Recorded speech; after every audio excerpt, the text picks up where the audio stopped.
Bonjour à tous, c'est Christophe pour ma chaîne NeoPodFX. Alors aujourd'hui on se retrouve pour une vidéo un peu spéciale. Ça va être la première vidéo d'une série de vidéos sur la présentation de R2D2, le projet. Mais celle-ci va être une vidéo qui va introduire aussi d'autres choses. En fait là je vais vraiment attaquer des vidéos style atelier en fait. C'est-à-dire qu'on va être dans l'atelier, on va faire du ponçage, du bricolage, de la méca et des trucs comme ça sur le projet R2D2. La toute première vidéo va être l'introduction d'une chose qu'on m'a beaucoup demandé, ça va être le ponçage. Pourquoi? Parce que je vais en avoir énormément besoin sur les projets R2D2, il y a beaucoup de choses à poncer. Il y a le dôme, là déjà pour commencer, que j'ai refait, c'est un nouveau dôme tout imprimé, avec, en fait il y a déjà tous les panneaux qui sont dedans. J'ai un dôme, enfin tout en haut dans l'atelier, enfin dans l'autre atelier en fait j'ai un dôme où il y a déjà tous les petits panneaux qui sont déjà prédécoupés. Pourquoi j'ai fait celui-ci? Tout simplement parce que je voulais avoir un dôme de référence, avoir un dôme peint, tout propre, avec déjà les panneaux aux bonnes couleurs et tout ça. En fait ce dôme-là va me servir de référence pour avoir un R2D2, on va dire, pas tout de suite motorisé. L'autre, il aura tous les petites panneaux, enfin les petites trappes et tout qui vont s'ouvrir. Mais ça, c'est pas dit que je vais encore utiliser celui en plastique. En fait, j'espère économiser par la suite, quand ma chaîne pourra me le permettre, d'avoir celui en aluminium, de remplacer petit à petit des pièces sur R2. Là, la première chose qu'il y aura sur R2, ça sera surtout R2D2 qui va avancer, qui va reculer avec les jambes. Et mon projet que je suis en train de construire aussi, mon design, sur le système 2-3-2, c'est-à-dire en fait la patte du milieu qui descend, et les pattes arrière qui reculent pour que ça permette de faire R2D2 sur 3 pattes. Ça, je suis en train de le concevoir, vous pouvez le voir sur Instagram, sur tous mes projets. Vous pouvez le voir également sur ma page Patreon que j'ai dédiée à R2D2. C'est uniquement pour R2D2, la page Patreon. Si vous voulez participer et tout, je vous mettrai le lien dans la description. Donc, le système de 3.2, il va être complètement... Enfin, il est quasiment terminé. De toute façon, j'ai quasiment tout là. En fait, j'ai les moteurs et tout ça qui ont déjà été financés par certaines Patreon. Il y a eu pas mal de personnes qui m'ont fait des dons au tout début. Et du coup, en fait, là, j'ai les circuits, enfin, j'ai les PCB qui sont arrivés pour R2D2 pour les éclairages du dôme. Il y a des lumières qui vont se mettre à différents endroits. Tout ça, c'est déjà là. J'ai les LED, j'ai tous les trucs à faire. Il me reste plus qu'à souder. Alors, il y aura de la soudure CMS. Il y aura pas mal de choses à faire, quoi. J'ai conçu toutes mes cartes PCB pour les éclairages, tout ça. J'ai tout construit. Enfin, j'ai tout construit. J'ai également préparé mes codes Arduino. Enfin, je suis en train de travailler dessus. En fait, je pars de zéro. Je fais pas un projet qui existe déjà à 100%, en fait. À part le design de certaines choses, le dôme, le corps du R2D2, les jambes, alors les jambes c'est les miennes. En fait, alors le dôme et le corps, en fait c'est Mister Badley, hein, c'est Michael Badley, ça s'appelle, enfin qui s'appelle. Et en fait vous le trouverez sur Patreon également. Et en fait si vous faites des dons tous les mois sur son Patreon, vous aurez le fichier de R2D2, MK3, MK2 qui sont débloqués pour pouvoir avoir les STL et les imprimer à votre tour. Alors, du coup, ce qui se passe, c'est que moi j'ai conçu pas mal de pièces dessus, j'ai refait pas mal de choses. Les jambes, j'ai conçu mon design, les pieds, j'ai fait mon design maintenant aussi, pour mon système de 3.2, parce qu'au final, le corps MK3, enfin ce que j'ai fait à la base, c'est que mon système de 3.2 sera compatible avec le corps MK3 de Michael Badley. Les jambes, j'ai dû faire des modifications, parce qu'en fait, il y a un système qui permet au balancier de rester, quand il se met debout, en fait, il y a un système avec une barre de métal qui sera à l'intérieur, qui va lui permettre de rester debout, sinon il va se casser la figure. Là, j'ai conçu pas mal de petites choses. Les jambes, il fallait modifier celle de la patte MK3 d'origine. Donc voilà. Avant de m'éparpiller sur tout ça, justement, le projet R2D2, je vais vous le présenter plus en détail après, parce que j'ai quasiment tout terminé, tout est imprimé. Le corps est complet. Le corps est complet, il me reste 2-3 petites choses à ajouter, à modifier, à voir après par la suite pour mon système de 3.2. Mais ça, je vous le présenterai dans une prochaine vidéo. Là, aujourd'hui, la vidéo, ça va être la vidéo ponçage. Enfin, d'abord, vous présenter ce que j'utilise pour poncer mes projets. Mes paramètres que j'utilise aussi pour l'impression, parce qu'en fait cette impression là, vous allez voir qu'en fait dessous il y a énormément de strigging et de bavure. Pourquoi? Tout simplement parce qu'en fait quand j'imprime des objets destinés à être supportés mécaniquement, enfin avoir des projets qui vont être poncés et tout ça, j'ai besoin d'avoir quelque chose de solide. Ce que je fais du coup, c'est que mon impression, j'augmente légèrement l'extrusion. En fait, j'ai un peu plus d'extrusion qu'à la normale. Tout simplement pourquoi? Parce que je veux que mes couches soient vraiment bien soudées entre elles. J'augmente également la température de quelques degrés en PLA. Ça, c'est du PLA. Mais c'est du PLA premium, ce qui veut dire qu'en fait, il a une meilleure densité déjà de base, ce qui fait qu'il est plus solide. Ça, c'est du PLA de chez Wanao. Je vous le présente souvent. C'est du très très bon PLA pour tout ce qui est ponçage. Il résiste vraiment bien. Alors, ce dôme, en fait, il va avoir des propriétés mécaniques plus résistantes que si je l'avais imprimé en réglage standard. En réglage standard, j'aurais eu des couches vraiment très très belles, mais le problème, c'est que des fois, on a des belles couches, mais à l'intérieur, la structure n'est pas assez renforcée. Là, le remplissage, il est à 50%, ce qui fait qu'en fait, le dôme, là, en fait, il est vraiment plein. Mais aussi, ce que j'ai fait, c'est que tout ce qui est périmètre, les périmètres d'impression, en fait, j'ai mis 4 murs. En fait, il y a 4 périmètres. En partant de l'extérieur, ça fait 4 périmètres comme ça. Et à l'intérieur, c'est pareil, dans l'objet, il y a 4 périmètres. Ce qui fait qu'en fait, on a un remplissage qui est presque inexistant. On a un tout petit remplissage au milieu, mais on en a quand même un. Ensuite, remplissage, j'utilise gyroïde. Pourquoi gyroïde? Parce qu'en fait, l'avantage du gyroïde, c'est que ça fait une espèce d'alvéole, mais ça la fait non seulement dans ce sens-là, mais ça le fait également dans l'autre sens. Et le fait de rajouter de la densité quand je fais mon impression, en fait, c'est mes paramètres d'impression. Au lieu de mettre, vous savez, on a un multiplicateur qui nous permet de choisir notre débit d'impression. Au lieu de mettre 1, je mets 1,05. C'est pas énorme, mais ça fait qu'au final, j'ai quand même des petites... En fait, j'ai des petites boursouflures. Pourquoi? Parce que j'ai un tout petit peu plus d'extrusion. Mais ça va me servir pour le ponçage, en fait. Parce que justement, quand je vais le poncer, il va vraiment... Vous allez voir, de toute façon, après, le rendu, quand je vais poncer avec ma technique, ça va être vraiment lisse après, parce qu'en fait, enfin, comment dire? En fait, le frottage, au niveau du ponçage, ce qui va se passer, c'est que toutes mes surcouches, elles vont fondre. Parce que le PLA, l'avantage, c'est que quand on le frotte, il fait pas que se poncer, il chauffe également. En fait, ça l'échauffe avec les ponceuses. Et ce qui se passe, qu'en fait, ça va l'étaler quasiment comme si on mettait un mastic. Et en fait, c'est les couches de PLA entre elles qui vont vraiment se lisser le plus propre possible. Alors, il y en a, ils vont me dire, t'as du XTC 3D. Pourquoi tu le mets pas dès le départ? Tout simplement parce que je préfère avoir une base propre avant de mettre ça. En fait, le XTC 3D, qu'est-ce que c'est? C'est de la résine époxy. C'est de la résine époxy qui va permettre de renforcer l'objet, pas que esthétiquement. Il va permettre de le renforcer également. Et le fait de poncer quelque chose, d'avoir quelque chose de très beau, de très propre de base, d'avoir quelque chose de vraiment lisse, le XTC 3D va me servir à renforcer la couche et en même temps de protéger le PLA. Ça permet de protéger également le PLA du soleil et tout ça directement. Même si le PLA au soleil, c'est pas la peine, il va se déformer. Le XTC 3D, j'ai remarqué qu'il me renforçait quand même pas mal mes objets. Et également, le PLA, ce qu'il faut savoir, c'est que quand le PLA va être exposé à des températures, par exemple, si jamais vous oubliez que votre objet est dehors, ce qui va se passer, c'est que votre peinture, elle va se décoller. Pourquoi? Parce que le PLA, en fait, il va bouger, il va travailler, il va se déformer avec la chaleur. Et avec le XTC 3D, j'ai remarqué que certains objets que j'avais laissés dehors en PLA n'ont pas bougé, ma peinture n'a pas craqué ou ne s'est pas décollée d'elle-même. Et également, ça me permet d'avoir... Alors, une dernière chose. Également, si vous ne mettez pas d'après sur le PLA, j'ai remarqué que le XTC 3D permettait quand même une meilleure accroche de la peinture. Si vous utilisez de la peinture en bombe, style acrylique ou quoi que ce soit, sur le PLA, j'ai remarqué que la peinture est bien, mais c'est pas comme quand on peint de l'ABS. Sur de l'ABS, vous peignez, c'est direct, c'est tout de suite, ça tient vraiment bien, même sans après. Sur du PLA, je préfère quand même mettre du XTC 3D. Également, le XTC 3D va me permettre de poncer au grain 400, 500 à l'eau pour avoir quelque chose de vraiment plus propre. Alors maintenant, ce que je vais faire, c'est que je vais vous présenter tous les outils que je vais utiliser pour le ponçage. Alors, pour les outils qu'on va utiliser, alors ce que je vais faire, c'est que je vais pousser le dôme tout de suite, là, pour vous montrer vite fait tout ce que j'utilise. Alors d'abord, je vais garder mon bout de mousse. Aussi également, une chose importante, vous allez garder... Enfin, déjà, je vais commencer par ça, en fait. Le bout de mousse. Pourquoi j'utilise un bout de mousse? Tout simplement parce que quand on va poncer, ce qui va se passer, c'est qu'il va y avoir beaucoup de vibrations qui vont se créer par rapport aux ponceuses qui sont électriques. Il va y avoir beaucoup de vibrations, et si on est posé directement sur la surface de la table, en fait, ce qui va se passer, c'est que vos vibrations vont se répercuter dans le bas de l'objet, et ça va vous esquinter tout votre bas de l'objet. En fait, ça va le poncer lui-même par rapport à la surface qui est en dessous. Alors qu'avec le bout de mousse, ça crée un amorti, et ça me permet d'éviter de bousiller le dessous de mon objet en fait imprimé. Ça, c'est une chose que j'ai appris avec le temps, parce qu'en fait, j'avais certains objets. Si jamais vous poncez un objet à plat comme ça, vous mettez à plat, vous poncez comme ça, et que vous retournez votre objet, toute la surface qui est dessous que vous venez de faire, si elle est sur la surface brute en dessous du bois ou quoi que ce soit qui est sur votre table, les vibrations de trucs que vous allez poncer au-dessus, ça va tout resquinter tout ce que vous avez fait en dessous. Alors que si vous êtes sur un autre truc en mousse ou quelque chose de souple, un chiffon ou quelque chose comme ça, et encore un chiffon, des fois j'ai remarqué que les chiffons arrivent à rayer la surface du dessous. Alors qu'avec la mousse comme ça, ce qui est bien, c'est que ça l'esquinte pas. Ce qui fait que vous ruinez pas ce que vous venez de poncer en dessous. C'est surtout intéressant quand vous faites des épées. Si jamais vous avez des lames comme ça avec des objets, si jamais vous devez retourner votre objet et faire l'autre côté, bon, au moins, ce qui est bien, c'est que vous esquintez pas l'autre côté quand vous faites sur de la mousse. Et ce qui est bien avec également de la mousse, c'est que vous pouvez appuyer légèrement, ça va un petit peu aplatir votre objet, mais au moins vous pouvez appuyer un peu plus pour poncer correctement. Ça, c'est un truc intéressant. Du coup, qu'est-ce que je vais utiliser comme outillage? Alors déjà, je vais poser le dôme et je vais vous montrer tout ce que j'utilise. Ça vous permet également de déplacer votre objet, de pouvoir le poser quelque part sans esquinter. Par exemple, là, dans le parterre de l'atelier, c'est de la merde, donc je ne peux pas faire ce que je veux.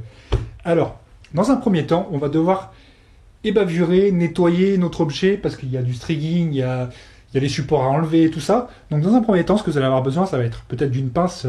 Enfin, moi j'en utilise une grosse parce que les supports que je vais faire sur cet objet-là sont quand même assez importants. Après, il y en avait d'autres que j'ai enlevés à l'impression parce qu'en fait, quand l'impression s'est décollée du plateau, il y en a certains des supports qui se sont défaits d'eux-mêmes parce qu'ils ont été faits exprès. En fait, quand vous faites des supports, quand vous générez des supports sur votre logiciel de tranchage, ce que vous allez faire, c'est que vos supports, vous allez également sélectionner le plafond de support. Ça vous permet d'avoir des supports qui vont avoir une structure sur le dessus.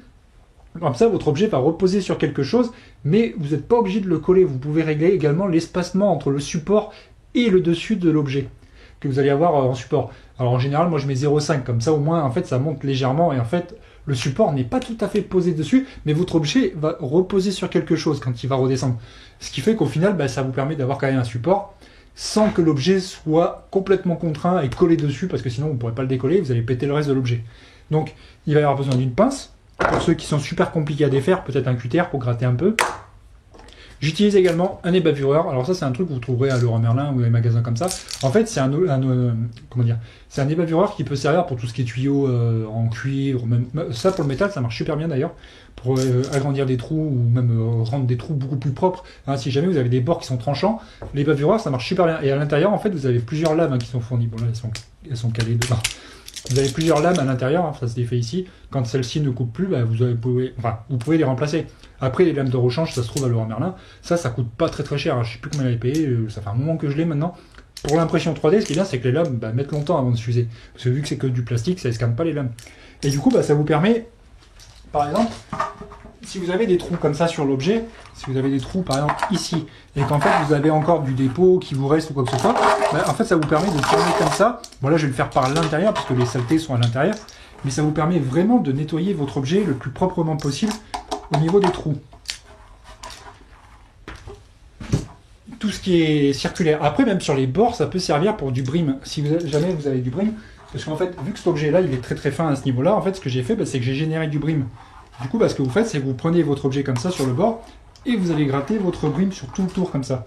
Ça vous permet de nettoyer vraiment votre objet propre. Et même si jamais vous voulez faire un léger petit biseau, alors au début, c'est pas dit que vous allez y arriver parce qu'en fait, au départ, on a tendance à avoir le truc qui coince ou qui fait des déformations ou quoi que ce soit. En fait, il faut y aller tout doucement. Tout doucement. Il ne faut pas attaquer tout de suite la matière comme un gros sagouin, sinon ça bouffe, ça creuse et on fait des objets dégueulasses. Si vous y allez tout doucement, vous pouvez créer des petits biseaux, vous pouvez faire des petites formes. Enfin, de toute façon, après, c'est à force de travailler, vous allez vous habituer, quoi. Vous pouvez faire des, je sais pas, si vous avez des chutes d'objets, vous pouvez vous entraîner dessus, quoi. Ça, c'est super intéressant à avoir.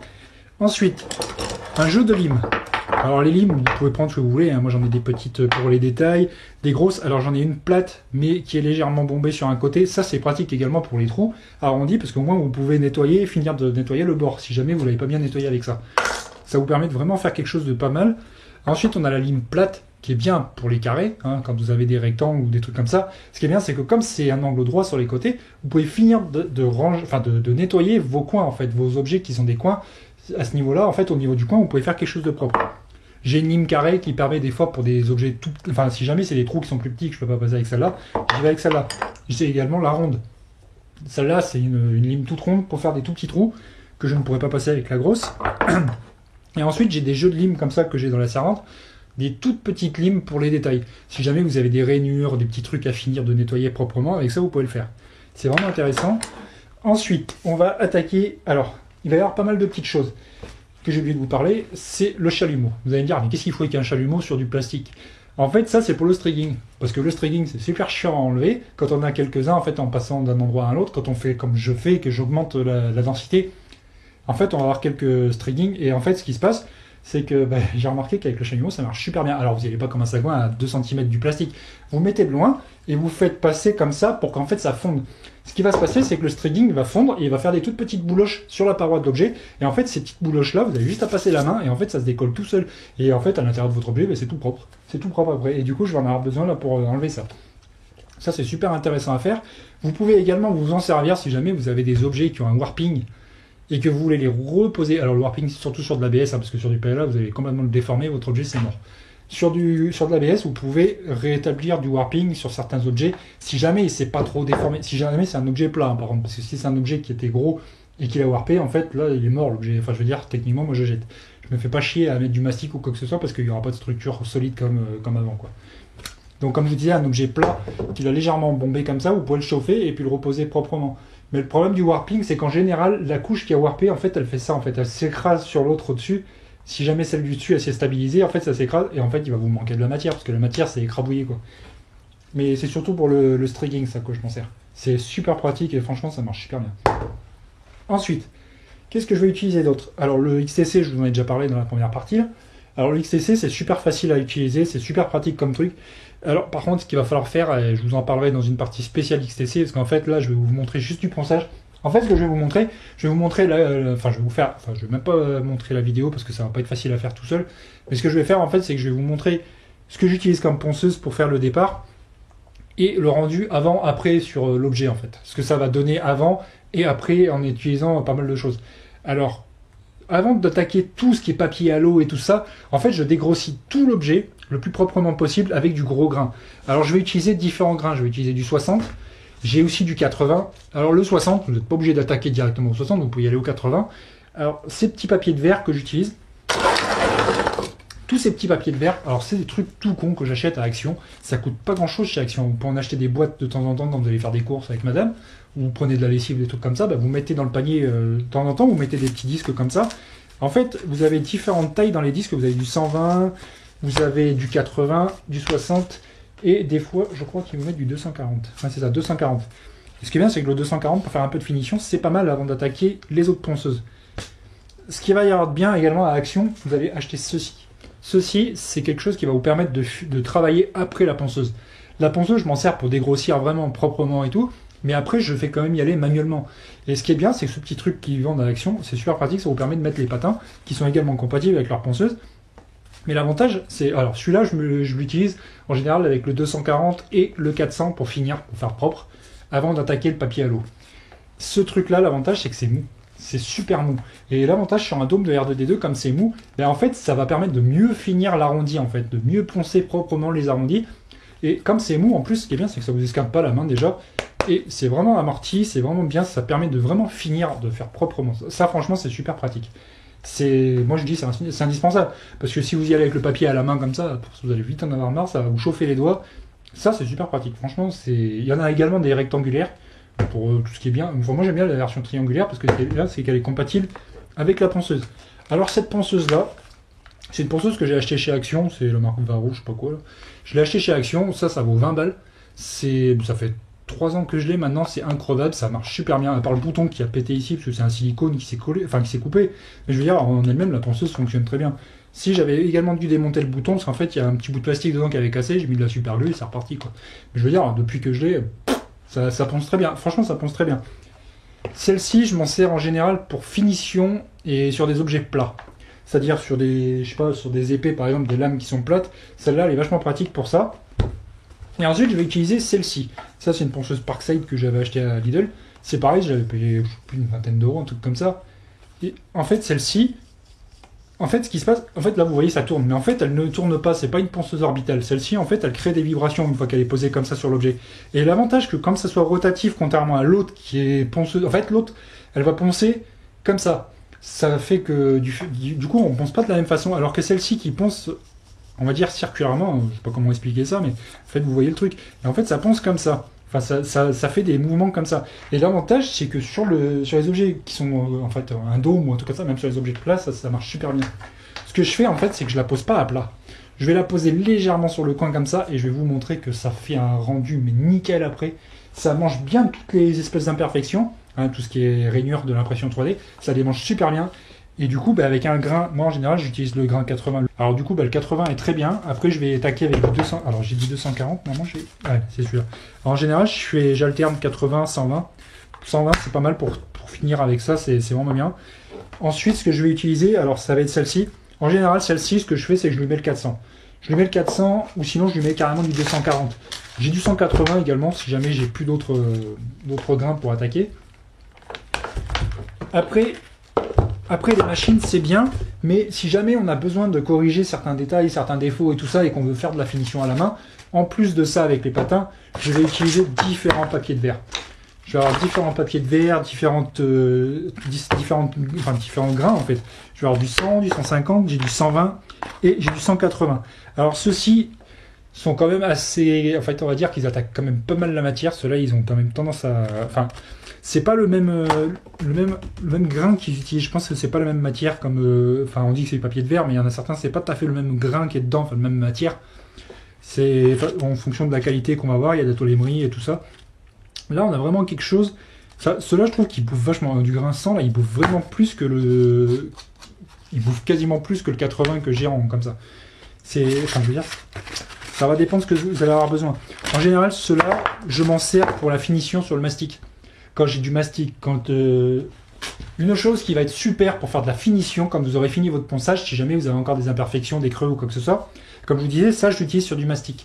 En général, c'est ça que j'utilise. C'est du mastic en bombe, c'est super pratique. Ça, vous trouvez ça chez Leroy Merlin, c'est du mastic, ça coûte 9 €, je crois, un truc comme ça, la bombe. C'est super pratique. C'est du mastic acrylique. Vous allez balancer sur votre pièce à différents endroits où vous allez avoir des imperfections. Ça corrige vraiment bien et au bout d'une heure, vous pouvez poncer et ça vous donne vraiment une qualité. Enfin, c'est vraiment un mastic de finition par contre. Hein. C'est vraiment quelque chose qu'on va utiliser à la fin avant de poser l'après et la peinture. Moi, je trouve que ça, c'est vraiment super pratique parce qu'au final, par rapport au mastic en spatule, vous allez pouvoir l'appliquer dans des endroits où vous ne pouvez pas aller. Par contre, si jamais vous avez vraiment des gros trous, ça, c'est pas fait pour réparer les trous.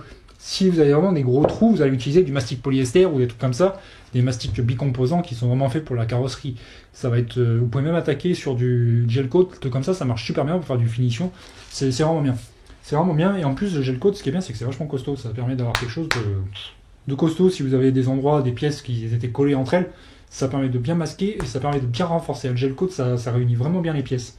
Même le mastic polyester et tout ça, parce qu'à la base, vous pouvez également utiliser des mastics armés ou des trucs comme ça qui sont vraiment là, qui sont vraiment faits pour réparer les gros trous, quoi. Mais bon, là, vu que c'est de l'impression 3D, qu'on n'est pas censé avoir des gros trous, à part si on a vraiment fait de l'impression dégueulasse, là, on a vraiment... Enfin, je vous montre vraiment tout ce que moi j'utilise, qui me permet d'avoir derrière une belle finition sur des objets. Là, j'ai plus d'objets finis, à part peut-être la lame de faux qui est là-bas.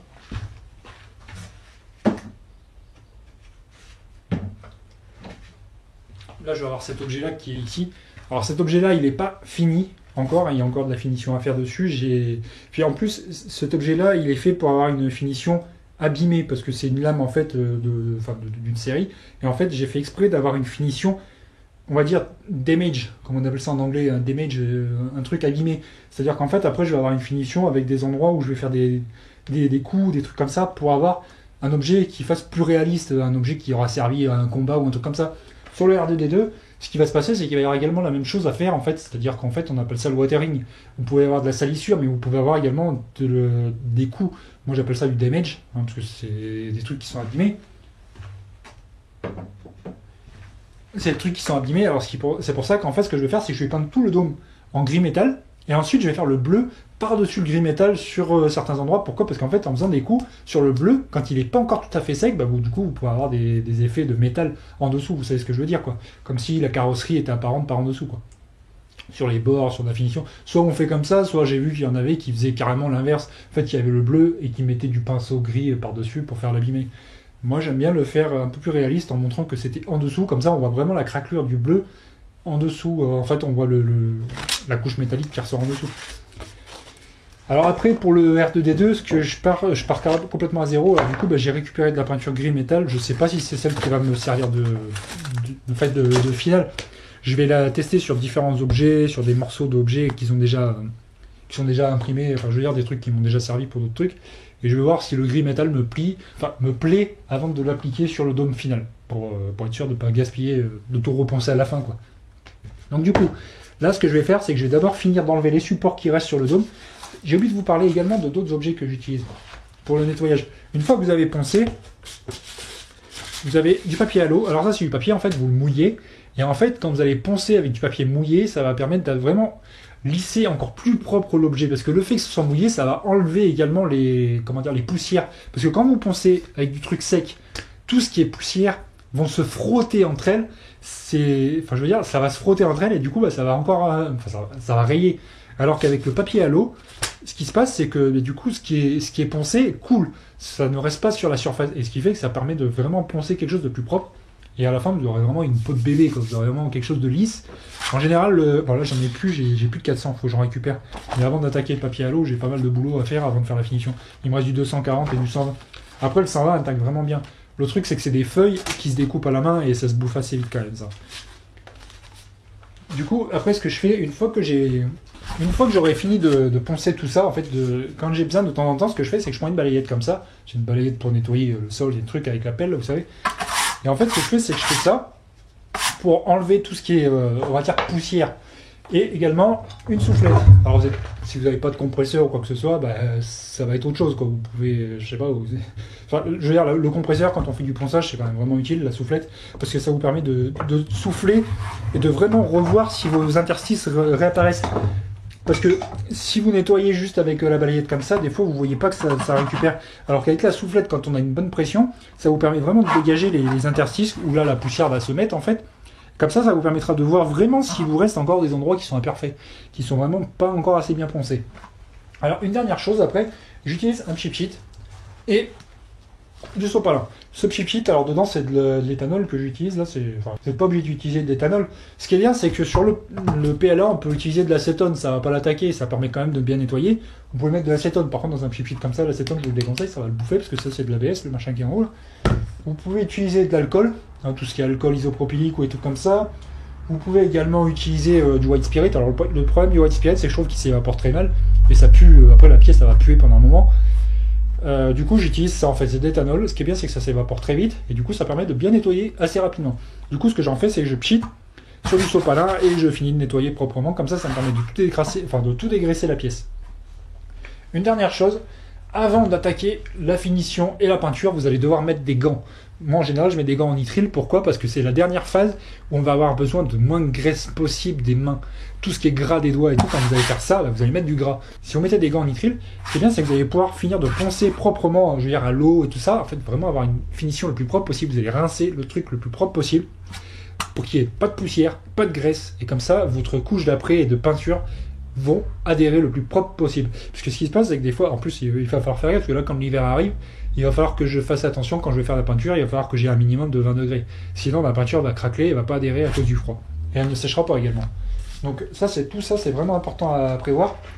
Et une dernière chose, c'est tout con, c'est pas forcément pour le ponçage, mais prenez de la flotte avec vous, parce que ça donne vite soif, et ça donne vite mal au bras, et tout ça, quand on ponce depuis toute la journée.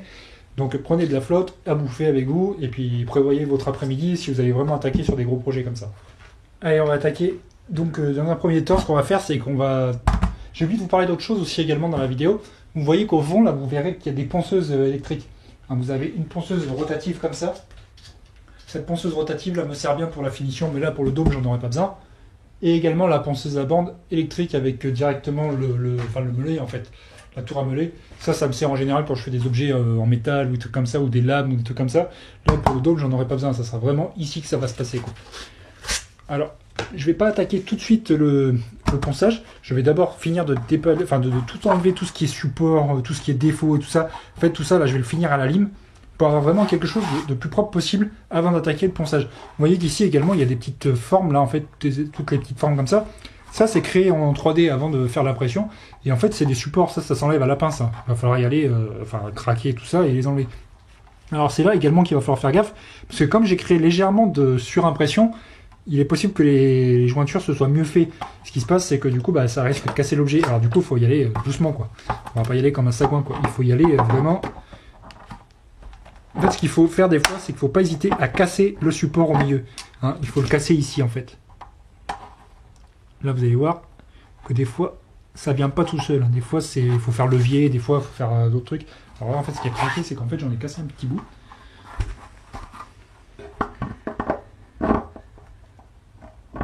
Ce qui est bien, c'est que comme cette pince-là, aussi la position coupante au milieu, ça permet de vraiment mieux casser le support.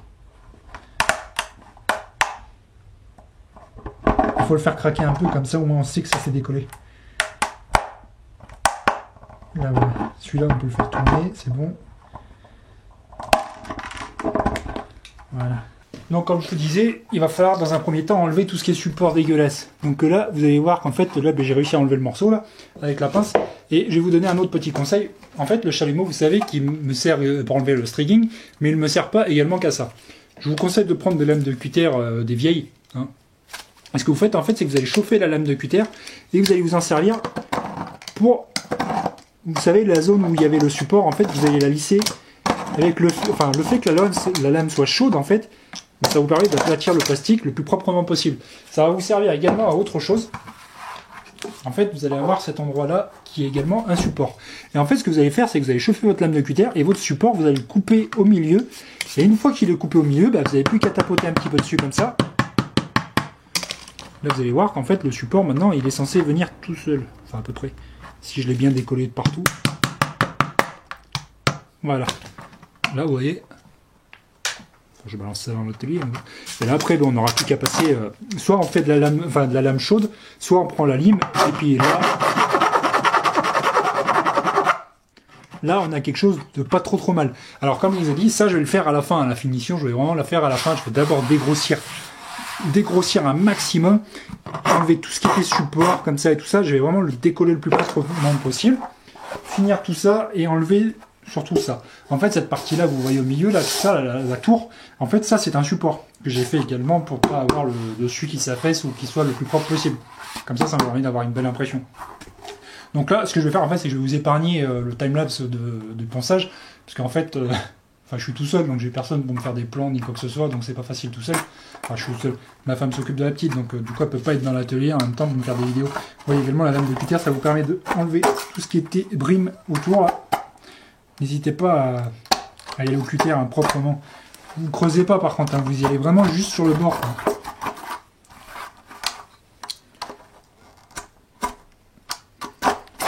Soit vous vous servez de ça, soit vous vous servez de ce que je vous ai dit, ça. Les bavureurs. Là, l'avantage des bavureurs, c'est que lui, il va vraiment attaquer. Vous voyez, ça permet vraiment d'enlever le brim. Ça fait une espèce de petit biseau. Ça donne une bonne finition. Alors, de toute façon, après l'intérieur du dôme, là, je vais pas le poncer le plus propre possible. Parce qu'en fait, ce dôme-là, je pense que par la suite, ce que je ferai, c'est que si j'arrive à avoir une belle finition de l'extérieur, je vais créer un moule en silicone proprement de l'extérieur. Un moule en deux parties avec un truc en résine, comment dire, un résine polyester. Hein, vous savez, quand on crée des coques de moto, trucs comme ça et tout ça. En fait, ce que je vais faire, c'est que je vais faire la surface le plus propre possible. Je vais quand même le peindre parce que j'ai envie d'avoir quelque chose un dôme de référence, comme je vous ai dit. Mais je pense que je vais faire un moule après et puis je me créerai des dômes pour faire des droïdes quand j'ai besoin de faire des droïdes et tout comme ça. L'avantage, c'est que je pourrais faire autant de R2D2 que je veux en résine. Ça sera beaucoup plus solide que du plastique PLA. Et l'avantage de la résine, c'est qu'au moins, elle peut rester au soleil. Et l'avantage, c'est que faire un tirage en résine, bah, au lieu de prendre... ça m'a pris 99... alors celui-là, il m'a pris 99 heures à imprimer. Donc ça fait 5 jours, alors qu'un dôme, un tirage en résine, ça prend une demi-heure. Une fois que vous avez le moule, un dôme en résine, si vous prenez de la polyuréthane, vous prenez la Smoothcast 66D, ou même la 65D, qui est une résine qui est faite pour faire du moulage en rotatif. En fait, vous créez un moule et ensuite vous tournez comme ça, et votre résine, vous la faites tourner à l'intérieur comme ça dans votre objet. Et l'avantage de la 65D, c'est que c'est indestructible. Après, c'est vraiment indestructible. Et le fait de faire un moule en silicone, en dessous de la structure en résine solide, hein, après on va faire de la résine polyester, on va créer un bloc en deux parties qui sera détachable et le silicone il va s'enlever comme une chaussette en fait. En fait il va falloir faire un truc en silicone assez fin. Là je pense que ça je le ferai plus tard si j'obtiens le budget. Si vous voulez participer au projet R2D2, vous pouvez aller sur Patreon et puis me faire des dons si vous voulez m'aider à faire ce projet là. J'ai vraiment envie de faire quelque chose le plus propre possible et d'avoir quelque chose de plus solide possible également, d'avoir quelque chose qui dure dans le temps, quoi, un R2D2 qui tienne pas une semaine, quoi. Voilà. Donc là, ce que je vais faire, c'est que je vais continuer à décoller tout ça, là. Je vais vous reprendre juste après avoir attaqué ça, là, parce que je vais bien me faire chier à le défaire, parce que j'ai fait un support, mais c'est quand même un support qui est solide, parce que c'est imprimé en bus de 0,8, ce qui fait que du coup, bah, les périmètres du support, même s'il n'y a qu'une seule périmètre, bah 0,8, ça fait quand même un truc assez épais et assez costaud. Là. Parce que là, vous pouvez voir que je suis pas prêt de l'écraser à la main. Donc du coup, bah, je vais le faire à la pince et je vous reprends juste après pour vous montrer. Allez, donc on va attaquer une partie du ponçage. Alors, je garde... j'ai tout nettoyé à l'intérieur, enfin j'ai pas encore tout à fait fini, il en reste encore un peu. Ce que j'ai fait, c'est que j'ai passé un tout petit coup de chalumeau pour enlever le maximum de strigging, là, que je vous disais. Ce que vous faites, c'est que vous passez un petit coup de papier de verre comme ça pour nettoyer l'intérieur vite fait. L'intérieur, le tas de surface, je le ferai après beaucoup plus tard. Je garde la tour du milieu, je l'ai cassée un tout petit peu, mais en fait je vais la garder. Tout simplement pourquoi? Parce qu'en fait, quand je pose mon dôme à plat, bah, en fait c'est elle qui me fait une espèce de renfort, et au final, bah, du coup ça permet de mieux poncer le dessus, et ça évitera que, comme je vous ai dit, quand on ponce avec ça, Ce qui se passe, c'est que ça crée un léger réchauffement. Ça évitera que mon dôme se déforme en appuyant sur le dessus. Parce que le dessus, il y a quand même un petit peu d'état de surface à faire. Sur les bords, il y en a beaucoup moins que sur le dessus. Pourquoi? Parce que sur le dessus, c'est la hauteur de couche. Vous savez que quand on arrive sur une certaine hauteur, en fait, c'est les couches qui se créent une espèce de pyramide pour avoir quelque chose après qui fasse la forme de l'objet. Du coup, en fait, j'ai beaucoup plus de travail sur le dessus. Donc du coup, je risque d'insister un peu plus avec la ponceuse pour avoir un état lisse. Donc du coup, en fait, c'est pour ça que je garde mon support et après je l'enlèverai beaucoup plus tard. Également une autre chose, vous allez pouvoir faire un truc avant d'attaquer quand même tout ça, ça va être de prendre la lime et quand même de dégrossir. Vous savez, les trous, faites tout ce qui est surface circulaire, tout ça comme ça. Là. En fait, ce qui se passe, c'est que le dessus, il y a toujours un petit peu de filoge qui se fait un tout petit peu, ça reste un tout petit peu dégueulasse, même avec la ventilation. Là, vous savez quand même que je suis en buse de 0,8, donc quand même pour une buse de 0,8, ça reste quand même pas mal niveau qualité. Ce que vous allez faire, c'est que vous prenez la lime 2001, là, celle qui est légèrement arrondie, et ce qui est bien, c'est que moi, ça fait pile.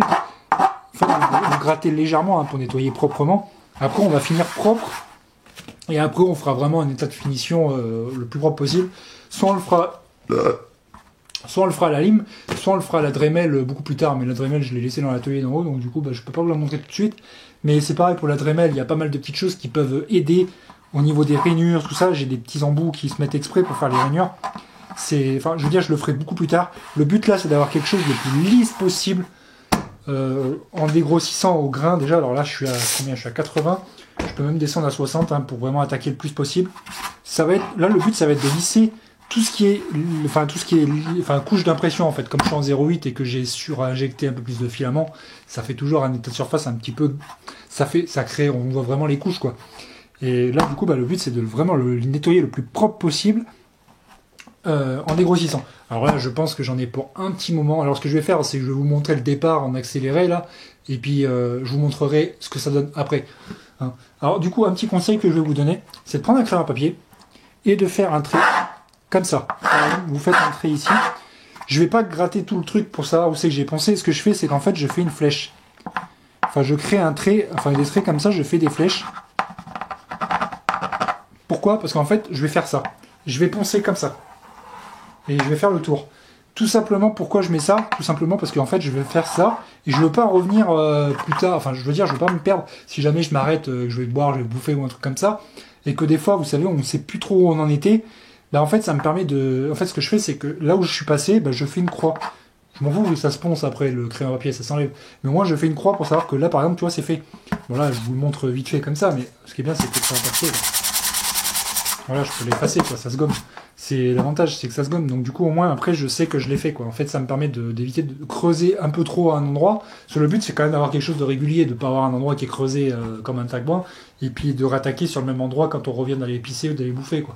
Le truc, c'est d'avoir au moins un repère, de savoir dans quelle zone on est parti.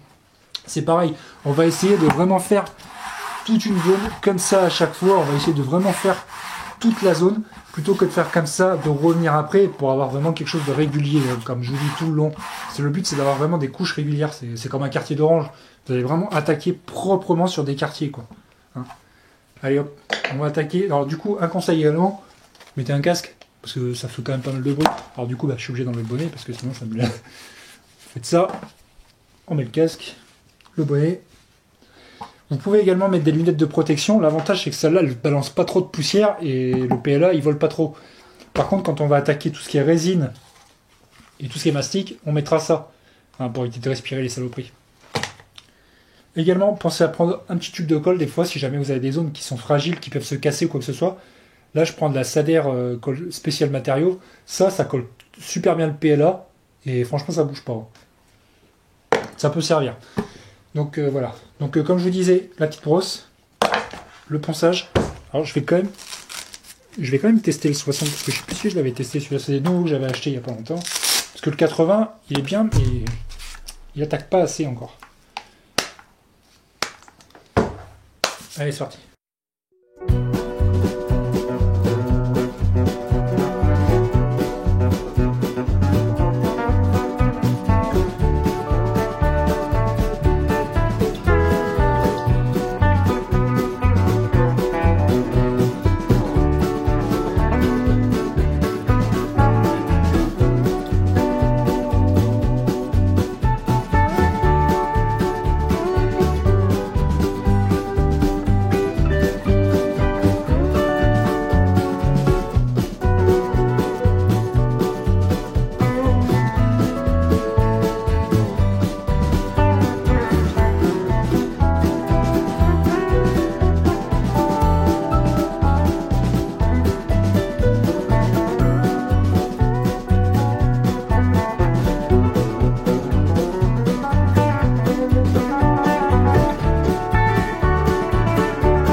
comme je vous ai dit, là j'ai commencé, bon alors mon petit trait de crayon il s'est barré, mais c'était ici en gros que j'ai commencé. C'était là à peu près. Donc, du coup, en gros j'ai fait comme ça, je suis parti comme ça. Là il va falloir que j'attaque un peu plus ici là. Mais en gros, je vais vous montrer un petit peu près, je sais pas si vous allez le voir à la cam. En fait, quand vous passez votre doigt ici, vous voyez, là je l'ai pas fait là. Là vous entendez vraiment les couches. C'est vraiment granuleux, c'est, enfin voilà, c'est pas top. Pourtant d'aspect, on a l'impression que c'est propre, mais non, en fait, on les voit vraiment les couches. Alors que là, je suis passé ici. Là, j'ai fait. Là, vous voyez, il n'y a plus d'effet de. Enfin, là, je veux dire, c'est lisse en fait, c'est lisse. C'est pas encore parfait pour de la peinture, hein, parce que si jamais on peignait, en fait, ce qui se passe, c'est qu'il y a encore toujours des toutes petites interstices, mais vraiment toutes petites. Et c'est là où le XTC, en fait, il va vraiment faire son effet, en fait, de lissage. C'est qu'une fois que moi, j'aurai vraiment un dôme qui sera lisse, je vais le badigeonner partout de XTC, le plus propre possible, en faisant une toute petite, enfin, des fines couches, en fait. Ce que je vais faire, c'est que je vais pas faire des grosses couches de XTC, je vais faire des fines couches, mais vraiment toutes petites de XTC. Je vais les reponcer le lendemain, une fois que ça sera sec, tout propre avec du grain, mais du grain fin à l'eau. Comme ça, on va vraiment avoir quelque chose le plus lisse possible. Et après, en fait, l'effet, c'est que ça va être, une fois que ça va être peint, on aura vraiment quelque chose de brillant ou de mat, hein, mais vraiment sans imperfection visible. Parce qu'une fois qu'on va mettre du vernis, si jamais on en met, mais là je ne mettrai pas de vernis, hein, le but c'est que ça soit gris métal.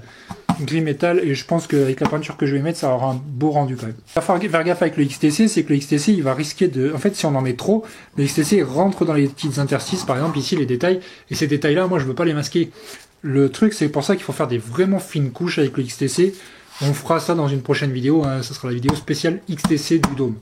Voilà. Donc là, c'était pour vous montrer le rendu que ça va donner. Pour cette vidéo-là, je pense que ça vous suffira hein, de voir ce que j'ai à peu près utilisé comme outil. Je vous ferai une partie 2 après où vous verrez vraiment le rendu du dôme, parce que moi j'en ai pour un moment quand même de poncer ça, et je pense que je vous le mettrai soit à la suite de la vidéo là, on verra. Donc c'est reparti pour poncer. Hop.